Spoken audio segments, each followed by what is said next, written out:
Tá com som. Ótimo. Não sei por que esse mesmo problema aconteceu da última vez. Por algum motivo, não sei. Não sei, enfim. Vamos seguir aqui para o que a gente sabe que é a pauta de hoje. São as principais notícias e acontecimentos do mês de outubro, ou seja, o mês que está acabando agora, hoje é dia 30 de outubro, no mundo da ciência, claro.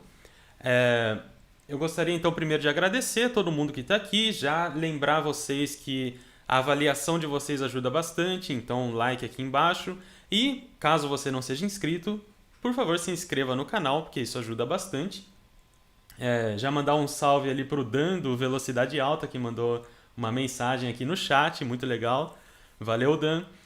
E para todo mundo que está aqui também, muito obrigado. Podem mandar mensagens que eu vou lendo à medida que a gente vai conversando sobre os acontecimentos do mês de outubro. E este mês a gente teve, então, já entrando de vez na pauta da live. Eu sei que tá torto aqui atrás o pôster. Foi o melhor que eu consegui, tá? Só para ter um cenáriozinho para não ficar só branco. Mas vamos lá, foco. Esse mês de outubro a gente teve bastante coisa acontecendo, na verdade. Eu separei 3 grandes tópicos, sendo que um desses grandes tópicos é um tópico muito grande, porque é o anúncio dos vencedores do Prêmio Nobel. Né? O Prêmio Nobel, então, foi anunciado no começo do mês, ali na segunda semana mais ou menos de outubro, quais foram os trabalhos vencedores das várias categorias do Nobel. Então vamos começar por esse assunto, tá? Antes eu só queria dar um breve histórico do Prêmio Nobel, porque eu acho legal, eu acho que todo mundo ouve falar o Prêmio Nobel, todo mundo acho que tem mais ou menos a noção de que o Prêmio Nobel é o prêmio mais prestigioso da ciência, todos os cientistas querem ganhar um Prêmio Nobel, e vou então dar uma pequena contextualizada sobre como surgiu o Prêmio Nobel.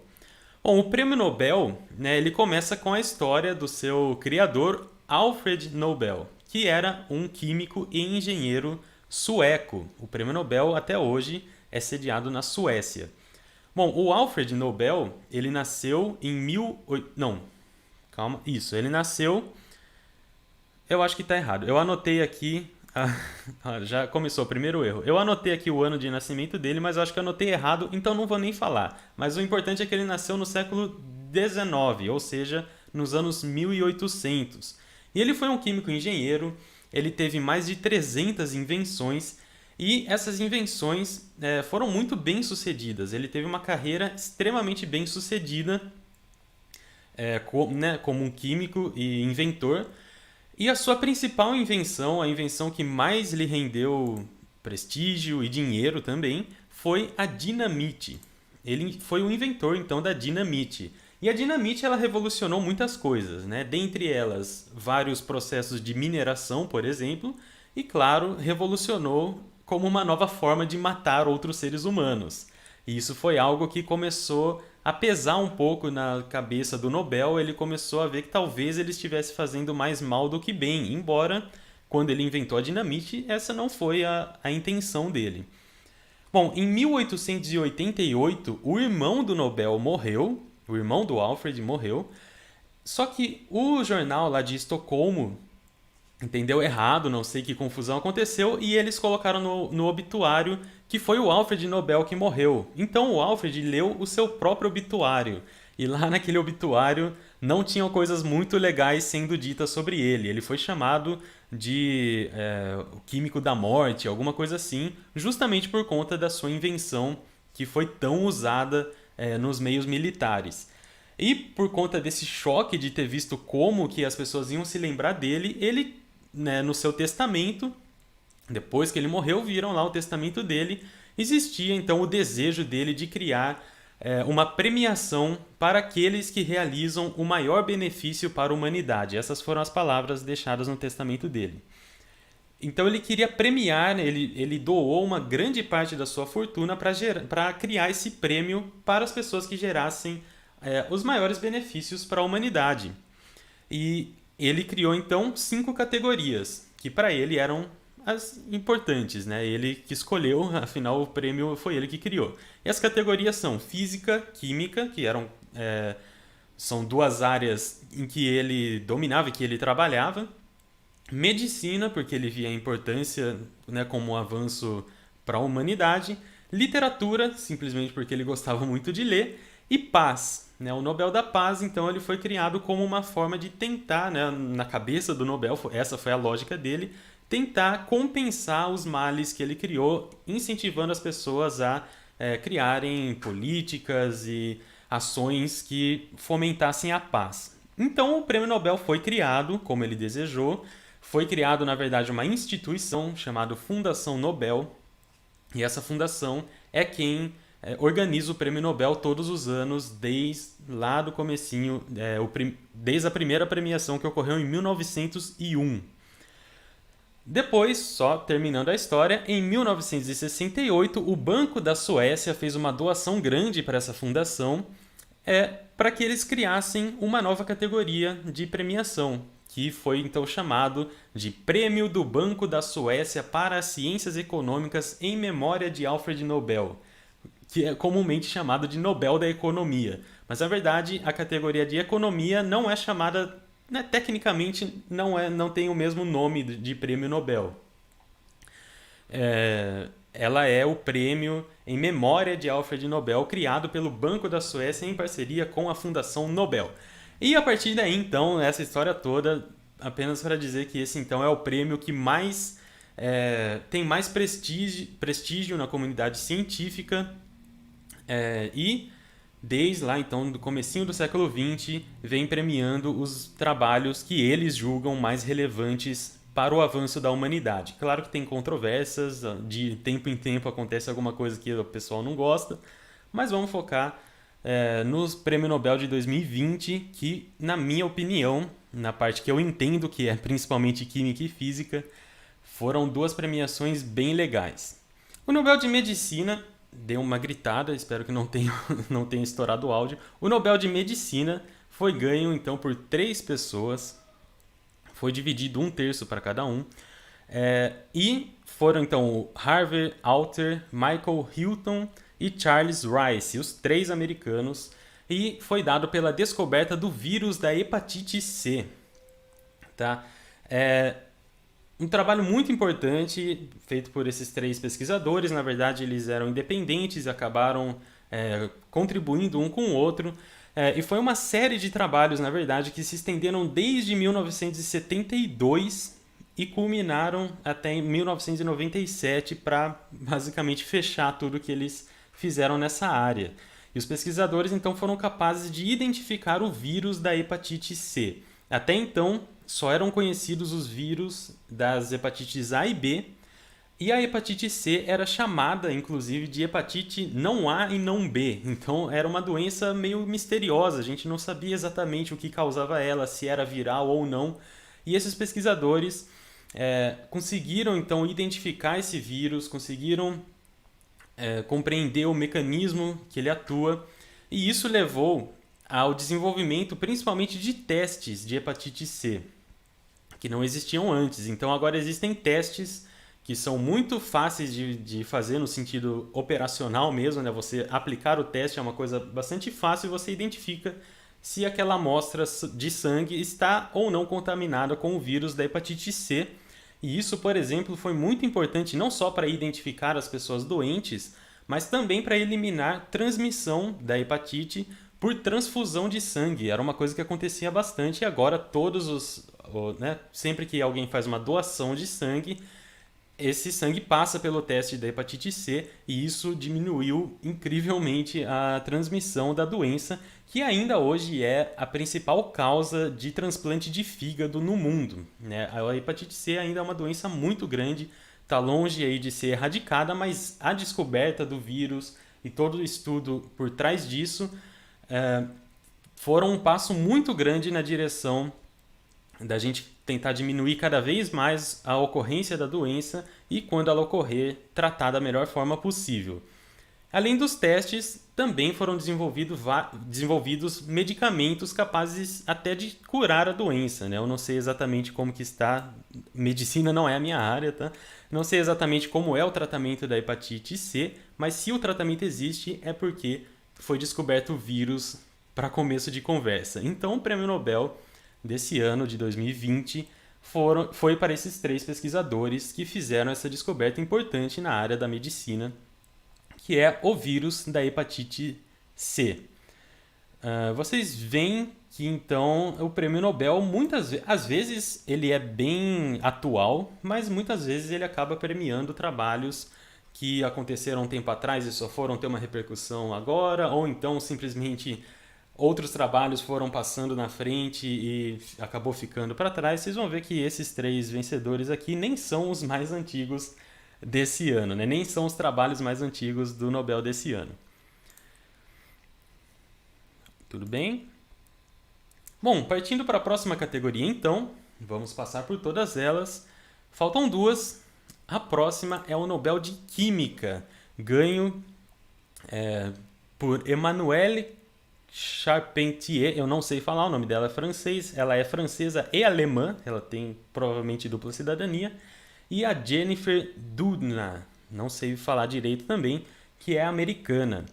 E essas 2 pesquisadoras venceram o Prêmio Nobel de 2020 pelo desenvolvimento de um método de edição de genoma. Essa foi uma descoberta feita em 2012, bem mais recente do que a gente viu agora no Nobel de Medicina, e é uma descoberta muito, muito relevante e tem um potencial revolucionário. É um método que se chama CRISPR-Cas9, tá? Em que, a partir do uso de uma enzima que está presente naturalmente em bactérias, essa enzima as bactérias utilizam para conseguir se defender de ataques de vírus. Usando essa enzima, a gente consegue localizar um trecho específico do genoma, claro, pensando no genoma humano, mas não necessariamente. Conseguimos cortar uma parte desse genoma e inserir outra coisa ali no lugar. O nível de precisão e de confiabilidade desse método é mais ou menos como se a gente estivesse fazendo uma cirurgia no DNA. É algo realmente muito revolucionário, tem um potencial de mudar muita coisa. Tá? Então, existem o método, né, consiste dessa proteína, né, que é uma enzima Cas9, ela é capaz de identificar trechos específicos do DNA e depois cortar para inserir outros trechos. Como eu disse, é um sistema natural, né, que ocorre em bactérias. Ele foi reaproveitado e está sendo, desde 2012 que ele foi descoberto, está sendo aplicado e pesquisado em vários tipos de tecnologias diferentes. Alguns dos potenciais são, primeiro, a criação de características desejáveis em plantas e animais. Aí a gente pode estar falando de seres humanos também. Aí, claro que vai existir uma discussão ética, se a gente pode mexer nisso, se é válido, se não é. A tecnologia, ela existe, o que a gente vai fazer com ela ainda tem muito chão para a gente descobrir. Mas, a partir do momento em que ela foi descoberta por essas 2 pesquisadoras, ela está aí e com certeza vai dar muito o que falar ainda no futuro. Bom, na questão das plantas tem os transgênicos, né? O desenvolvimento de novos transgênicos. O transgênico é um assunto um pouco polêmico, mas eu acho que muita gente que tem medo dos transgênicos provavelmente não entende exatamente o que é os transgênicos, mas ao mesmo tempo não é por isso que não exista algum perigo iminente nos transgênicos. Porque os transgênicos, eles são basicamente você pegar um gene e inserir um gene de uma espécie e inserir em outra, por isso transgênico. E a gente consegue fazer isso com plantas com uma certa eficiência por vários motivos. Um dos motivos seria aumentar, por exemplo, a resistência de uma planta à seca. Então, se eu tenho uma área seca, eu vou poder conseguir plantar essa variedade que foi modificada geneticamente e ela vai ser mais resistente. Legal. Mas eu também consigo aumentar a resistência de uma planta a agrotóxico. Então eu planto essa minha planta e jogo veneno em cima dela e ela não morre e os bichos lá morrem, então rende mais a minha cultura. Já não é tão legal, né? Então tudo depende de como é usado. Essa tecnologia não está criando os transgênicos, mas ela tem um potencial de aplicação para a criação de novos transgênicos a partir desse método. que é um método muito mais preciso de edição de DNA. E aí entra a parte mais interessante de todas, que é o tratamento e até a cura de algumas doenças hereditárias. Existe essa possibilidade de doenças que são genéticas poderem ser tratadas com esse método. E também alguns outros tipos de doença que hoje em dia são ou não tem tratamento, ou não tem cura, aliás, ou tem uma cura, só que é muito nociva, que é, por exemplo, o câncer e o HIV. O câncer, a gente sabe que os tratamentos para câncer, no geral, são bastante intensivos, né? Intensivos, essa palavra certa? São bastante destrutivos mesmo para o corpo do paciente. Enquanto que o HIV, embora exista tratamento, não existe cura. Mas já foram feitos, se eu não me engano, em 2015, já foi feito um estudo com ratos. Ratos contaminados com HIV tinham quase 100% de suas células contaminadas com o vírus. Depois do tratamento com CRISPR, caiu para 40%. Então, claro, ainda não está nem perto da gente começar a injetar isso nós, seres humanos, mas está evoluindo e é um tratamento potencial, uma cura potencial para AIDS, e não só AIDS, né? Várias doenças virais e de vários tipos também podem ter um possível tratamento a partir desse método. Como eu disse, é uma coisa muito nova, na verdade eu não disse, mas é uma coisa muito nova ainda e vai dar muito o que falar. Vou beber um gole de água.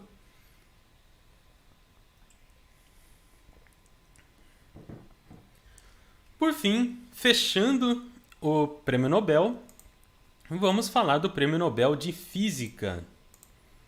O Prêmio Nobel de Física foi dado a Roger Penrose, Reinald Genzel e Andrea Ghez. São três... Não, aliás, eu ia falar que os três são americanos, mas não. O Penrose e o Ghez são americanos, enquanto que o Genzel é alemão. Só que esse Nobel não foi dividido igualmente para os três, porque não são os três com o mesmo trabalho, são dois trabalhos diferentes. O Penrose ganhou metade do Nobel e os outros dois pesquisadores ganharam a outra metade dividida no meio, ou seja, um quarto para cada um. Então foi meio para o Penrose e um quarto para cada um dos outros dois.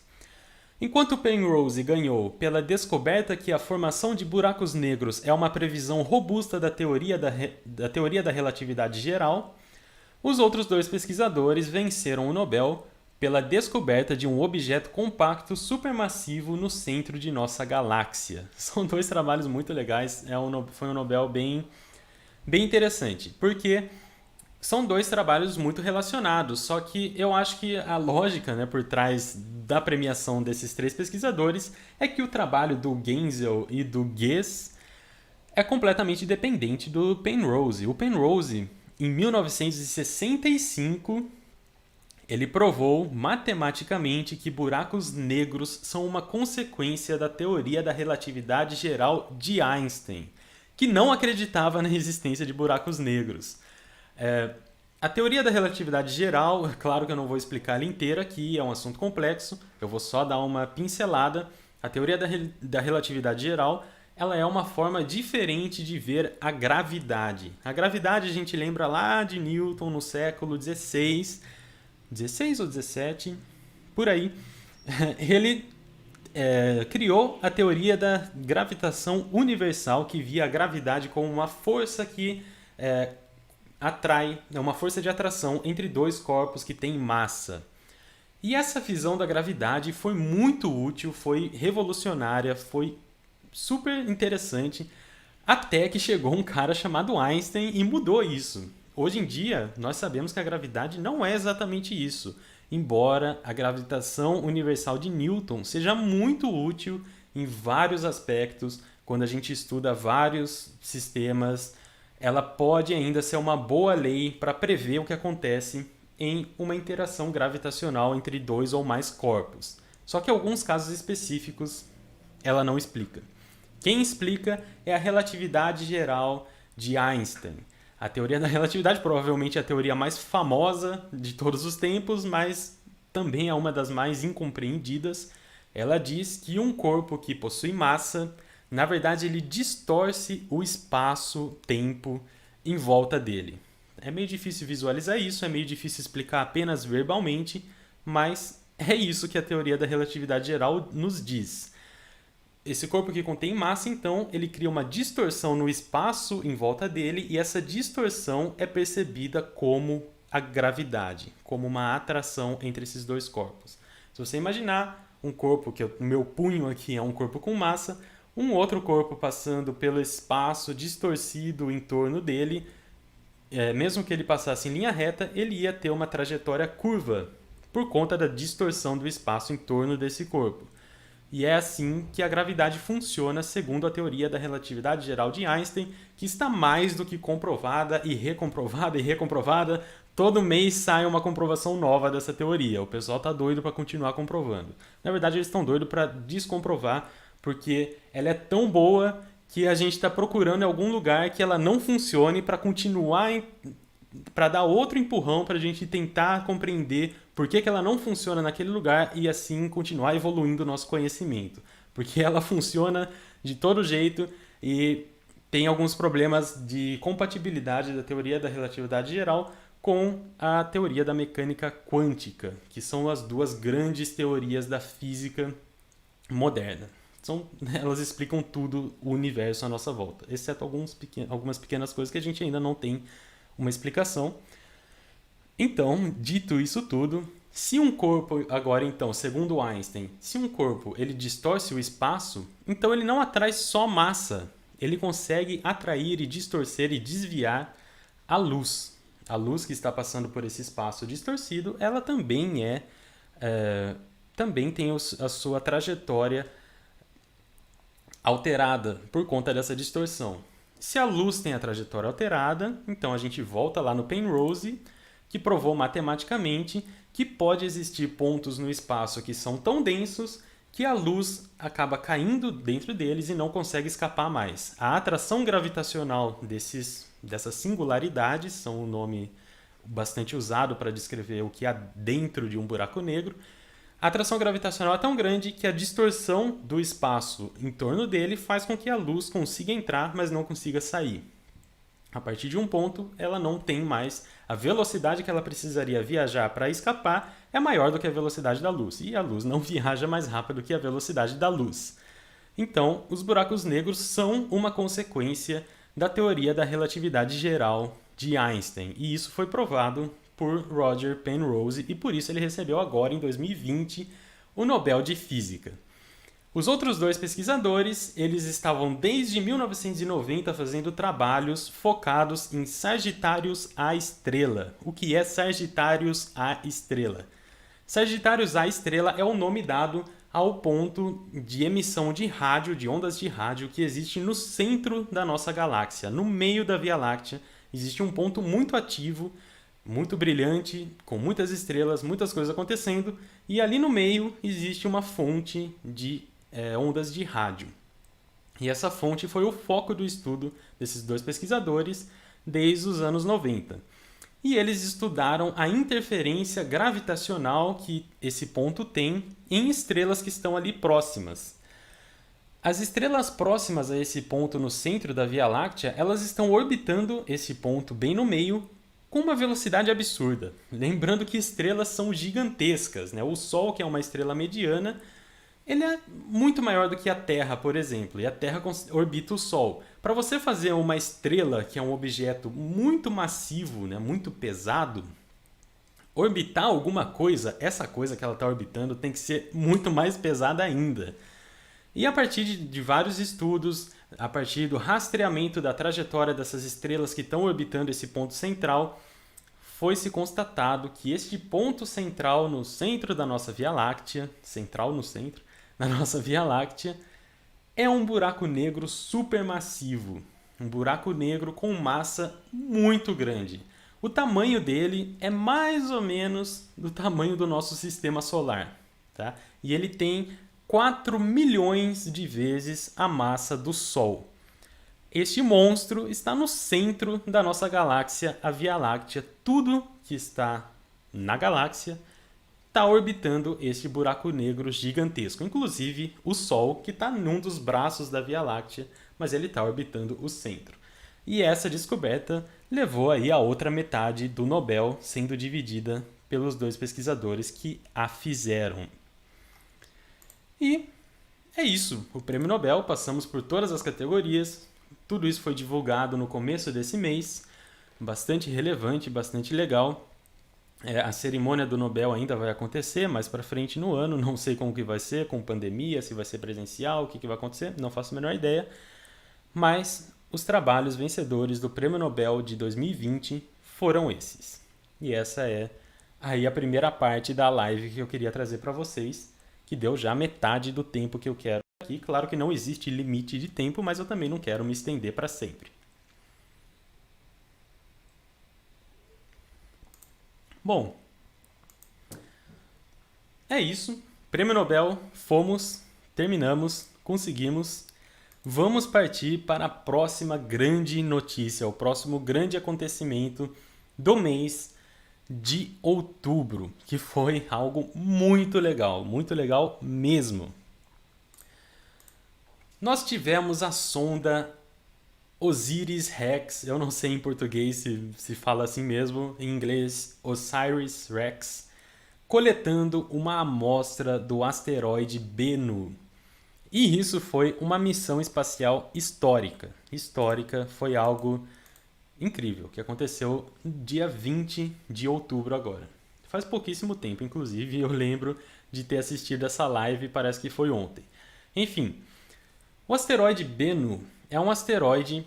Deixa eu só ver o meu roteiro aqui para eu só não esquecer de falar alguma coisa. Tá, tudo bem. O asteroide Bennu é um asteroide chamado em inglês de NEO, N-E-O, Near Earth Object. É um objeto próximo à Terra.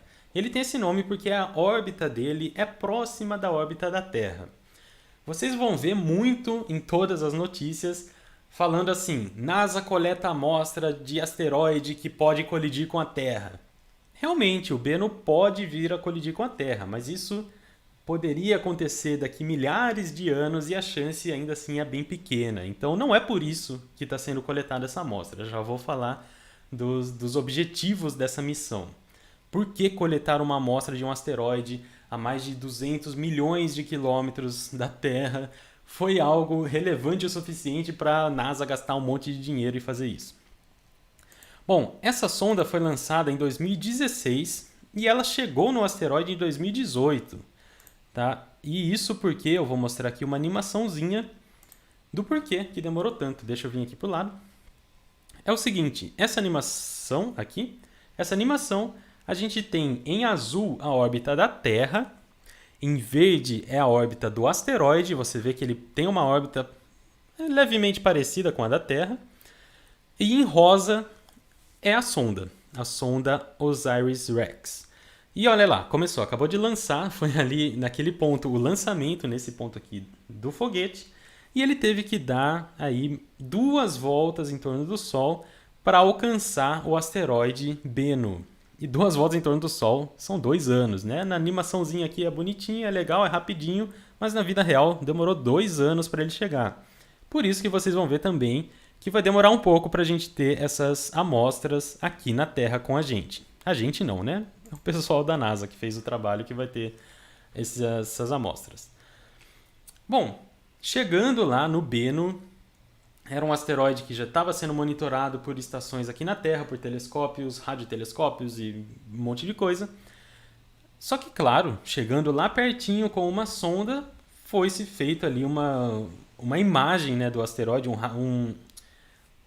como que chama isso, gente? Eu esqueci. Um rastreamento, não é rastreamento, um escaneamento, eu vou falar assim, um escaneamento da superfície muito detalhado, muito legal. E essa é uma imagem, a gente tem agora um mapeamento, essa é a palavra, um mapeamento 3D da superfície toda do asteroide, foi feita por essa sonda. Essa aqui é uma imagem só do asteroide Bennu, bem de pertinho. A gente consegue ver que ele é formado por rochas grandes, por exemplo, essa aqui, rochas grandes, essa nesse canto aqui, mas a maioria, a superfície dele está coberta de material particulado. E são umas partículas não muito pequenas, não é tipo assim uma areia. É um cascalho, basicamente, que está cobrindo a superfície inteira do asteroide. Esse asteroide ele tem um diâmetro ou seja, né, mais ou menos aqui nos polos, um diâmetro de quase 500 metros, 493 metros. É muito pequenininho, meio quilômetro só de diâmetro. Esse é o objeto, é o menor objeto a ser orbitado por uma sonda feita pelos seres humanos até hoje. E é muito difícil, tá, conseguir orbitar um objeto tão pequeno com uma gravidade tão pequena. Bom, além de orbitar o asteroide, de fazer todo o mapeamento, estudar ele a partir de imagens e de vários instrumentos que foram levados junto com a sonda, no dia 20 de outubro, 2 anos já quase que a sonda está lá no asteroide, foi feita a primeira tentativa, bem sucedida já, então não vai ter mais tentativas, claro, se a primeira tivesse falhado, teriam mais, mas não terão. Foi feita a primeira tentativa de coleta de amostra da superfície do asteroide. E como isso foi feito é muito interessante. Tenho aqui um esqueminha também. A sonda ela tem um braço que se estende bastante, e nesse braço tem ali um negócio que parece aqueles robozinhos de... parece aqueles aspirador de pó robô na ponta desse braço. E o que esse aspirador de pó robô faz é encostar na superfície do asteroide, e a partir do momento em que ele encosta, foi injetado gás nitrogênio, que é um gás inerte, não vai reagir com as pedras, não vai alterar as amostras em nada. E esse gás movimentou aquele material que eu falei que é um cascalho, meio arenoso, meio maior, né, do que uma areia, na verdade. E esse movimento gerado pelo gás fez com que o material entrasse no coletor de amostra. Vocês veem que tem uma portinha que abre com o gás e depois ela fecha naturalmente.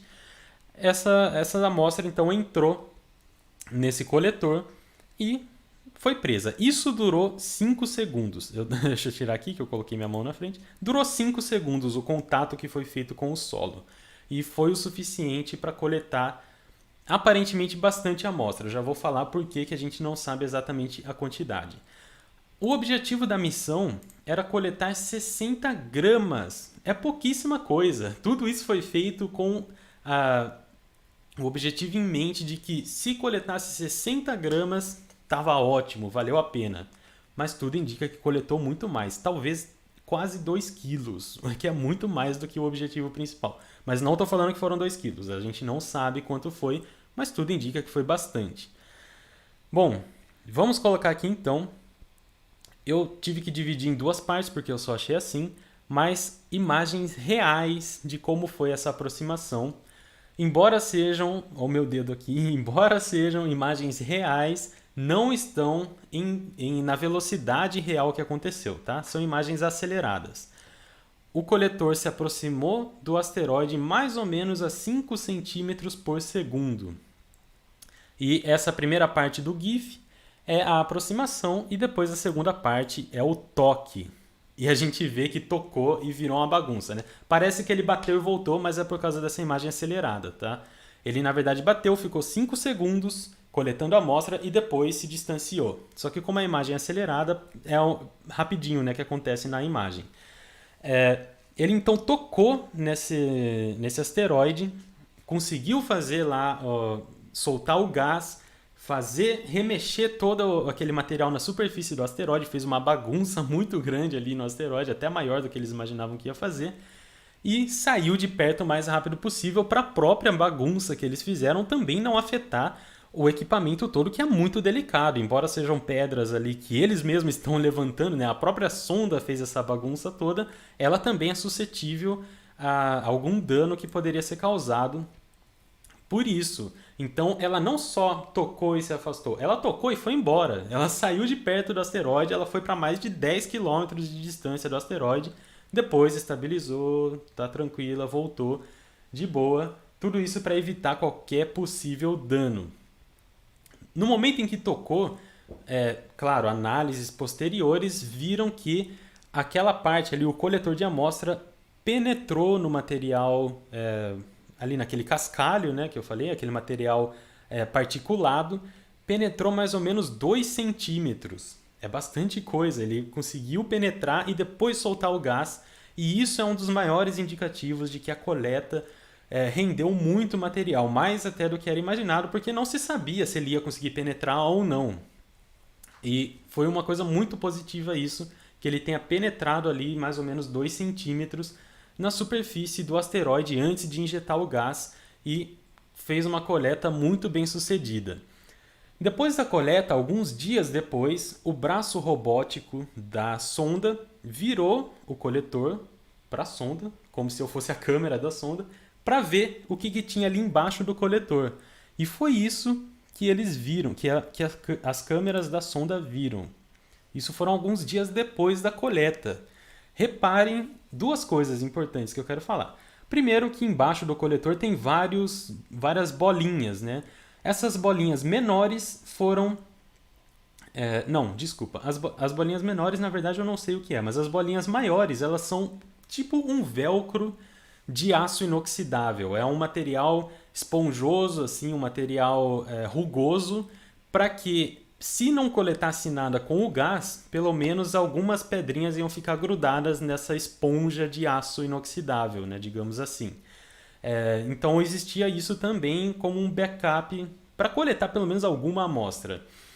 E vejam que alguns dias depois, se eu não me engano foram 2 dias depois, eles viraram esse coletor de amostra para tirar foto, né, para ver o que tinha ali dentro, e estava saindo partícula para todo lado. O que é, na verdade, um bom sinal. Eu assisti a transmissão da NASA que eles fizeram falando sobre isso, e o pessoal estava muito feliz com isso, porque isso indica que foi coletada muita amostra, até mais do que eles imaginavam. Provavelmente o porquê dessas partículas estarem saindo do coletor é porque aquelas portinhas, deixa eu colocar de novo aqui o esquema de coleta, aquelas portinhas que abrem aqui agora, ó, vai abrir a portinha, provavelmente a própria amostra ficou ali presa um pouco e não deixou a portinha fechar de novo depois que foi terminada a amostra, então algumas partículas acabaram escapando de volta ali por aquele caminho. Então, por conta disso, eles cancelaram a medição da quantidade de amostra. Por quê? Porque para medir a quantidade de amostra ia ser feita uma manobra com a sonda. Essa manobra consistia de esticar o braço da sonda, o braço robótico, e fazer a sonda girar em torno do seu próprio eixo. Porque fazendo a sonda girar, depois ia ser possível... Eles já fizeram isso antes com a sonda vazia, e fazendo isso com a sonda cheia de amostra, né, ou provavelmente cheia, eles iam conseguir comparar a força necessária para fazer a sonda girar, né, na verdade é o momento de inércia, mas basicamente iam comparar a força que é necessária para fazer a sonda girar com a amostra e sem a amostra, e ia conseguir calcular exatamente, ou com uma precisão muito grande, a quantidade de amostra coletada. Mas os sinais foram tão bons que a coleta foi feita, os sinais como a penetração, a quantidade de partículas que foram bagunçadas ali na hora da coleta, e depois, na hora que eles viraram para fazer as imagens, as partículas saindo, foram sinais tão promissores, e também as próprias partículas saindo, poderia ser um problema, né, eles começarem a girar a nave, perder a amostra, que eles cancelaram essa medição e colocaram a amostra na parte da sonda que vai realmente retornar para a Terra. E aqui tem as imagens disso acontecendo. A gente consegue ver aqui na esquerda, a gente consegue ver aquele coletor de amostra chegando perto ali da onde é a cápsula que vai retornar para a Terra. E na direita, ele já depositando o coletor de amostra nessa cápsula. A cápsula ela tem ali uma boca, né, que está aberta, depois ela vai fechar. E isso tem toda a proteção necessária, não só para assegurar que as partículas não escapem mais de jeito nenhum, está ali completamente hermeticamente fechado, e também ela tem, claro, todo o aparato necessário para uma reentrada na atmosfera da Terra, e isso é tudo para recuperar algumas pedrinhas de um asteroide. A previsão do retorno da amostra está para setembro de 2023, tá? Então, provavelmente, no fim de 2023, essa amostra aí que foi coletada agora, em outubro, vai estar chegando aqui na Terra, vai estar indo para a NASA, vai estar indo para a Agência Espacial Canadense e para algumas universidades dos Estados Unidos, vai ser distribuída lá uma porcentagem para cada um, e vão ser feitos inúmeros estudos. Tudo isso que eu falei, eu expliquei o que foi feito, mas não expliquei o porquê que foi feito, né? Eu falei que ia explicar. Por que coletar a amostra de um asteroide? Por que ter todo esse trabalho? Aqui na Terra a gente tem pedaços de asteroide caindo o tempo todo. São os meteoritos, né? Meteoritos são pedaços, coisas vindas do espaço que caem e chegam na superfície da Terra.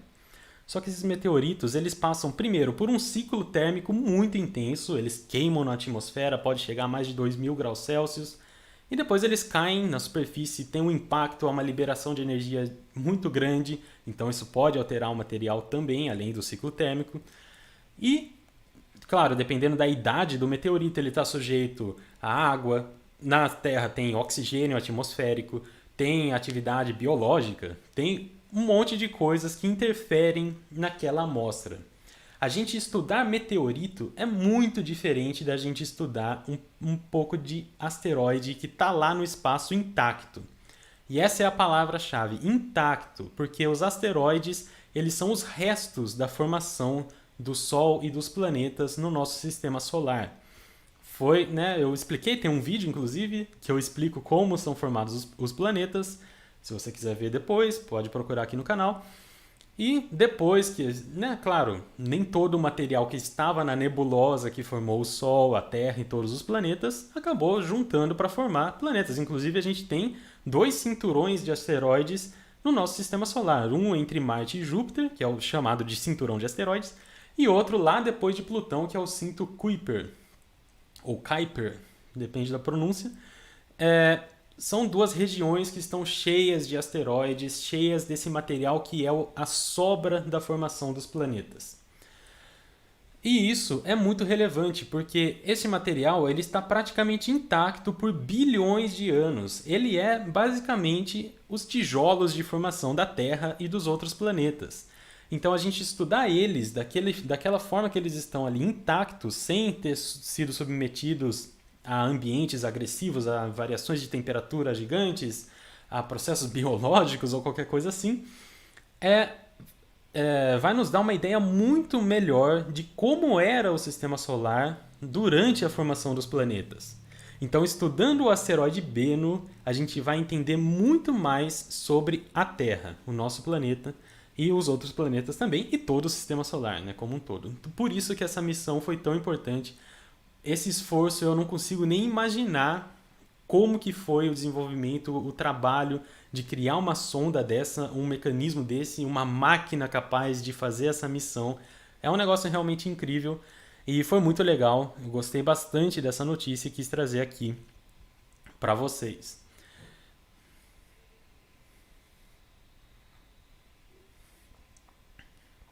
Bom, falei bastante, né? Ainda tem mais uma notícia, um acontecimento que eu vou abordar agora.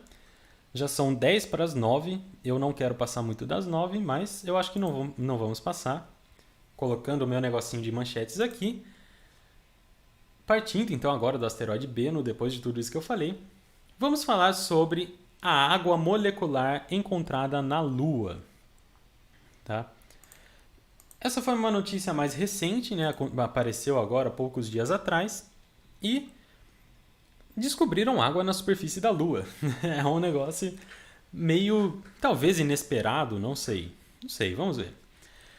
Bom, para fazer essa descoberta, a equipe os pesquisadores, que são pesquisadores também da NASA e da Universidade do Havaí, eles utilizaram um equipamento muito legal. É um equipamento sensacional, que é o telescópio SOFIA, que é o Observatório Estratosférico de Astronomia Infravermelha. Claro que SOFIA é a sigla em inglês, eles gostam de fazer esse negócio com nomes.